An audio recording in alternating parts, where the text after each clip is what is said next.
सरिला जिला वकिल संघर निर्वाचन। मयूरभंज जिला वकिल संघ निर्वाचन शनिवार अनुष्ठित होइथिबा सहित भोट गणति पर फलाफल प्रकाश पाइछि। निर्वाचन अधिकारी तथा वरिष्ठ आईनजीवी असित कुमार ओता देइथिबा सूचना अनुसार सभापति भावे प्रवीर कुमार बसा निर्वाचित होइछन्ति। सेहिपरि उपसभापति भावे सत्यव्रत दास विजयी होइथिबा बेले संपादक भावे विप्लव बारिक, सह संपादक कल्याण भावे स्वरूप कुमार मिश्र, सह संपादक प्रशासन भावे पंकज कुमार महाकुड़, सह संपादक पाठागार भावे सत्यनारायण बेहेरा एवं कोषाध्यक्ष भावे पद्मलोचन महांत विजयी होइछन्ति ओ 8 जन कार्यकारी सदस्य मध्य विजयी होइछन्ति।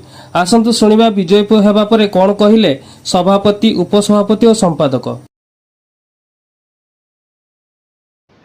मोर नाम प्रवीर कुमार बसा।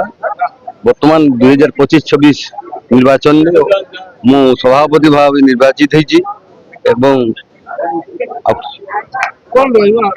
हाँ मोर मुख्य उद्देश्य होछि ई जिलावासी उन्नति, मोर वकील बंधुगण उन्नति, जेते जनतार उन्नति ही मोर एकमात्र कामना।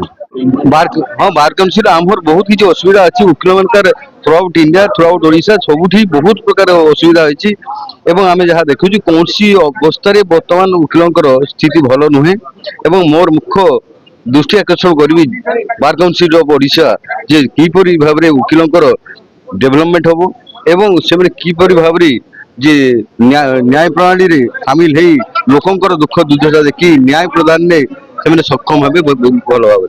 मोर नाम सत्यव्रत दास। मु जो बार एसोसिएशन इलेक्शन रे वाइस प्रेसिडेंट हिसाब रे नवनिर्वाचित होइछि।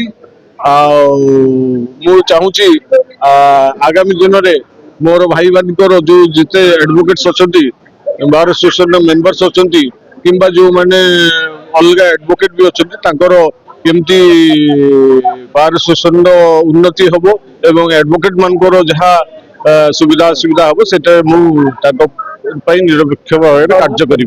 मु विप्लव बारिक निर्वाचित संपादक। आज आम निर्वाचन सरला जिला वकील संघ बाजीपेटा।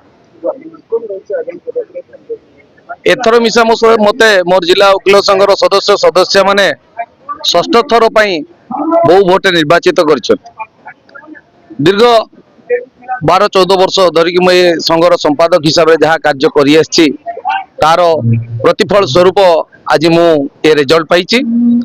तेणु मोर आगामी दिन में सही गोटे मोर जिनस हूँ प्रत्येक आईनजीवी सम्मान स्वाभिमान पाई मोर लड़ाई जारी रहिबो। जिला वकील संघ बारिपदा को आम ओडिशा रे 1 नंबर संघ गढ़ी तोलिबा मोर यही प्रथम कर्तव्य रहिबो।